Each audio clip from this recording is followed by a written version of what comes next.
The police launched a search, but there were no leads, no witnesses, no evidence.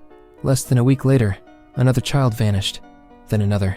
One by one, the children who had spoken of Mr. Smile began disappearing without a trace. The few who remained spoke of Mr. Smile's friends in a place they called the Happy Place. They described it as beautiful, full of colors and smiling people. Mr. Smile was preparing to take them there, they said. He communicated with them in their heads, showing them pictures of this wonderful place, but soon their description shifted.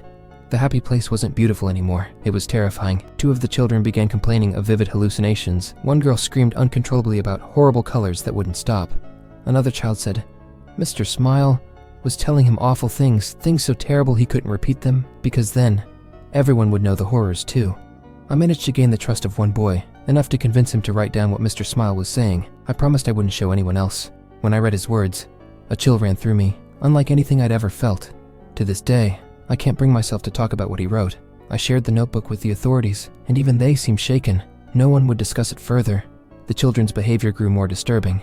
They stopped sleeping, sitting upright in their beds all night, staring unblinkingly at the walls. One girl began carving circular patterns into her skin with anything she could find. Two boys started speaking in a language no one could identify. They seemed detached, no longer fully present. By early 1999, the remaining children had all vanished. Like the others, they disappeared without a sound, without a trace. Their families were devastated.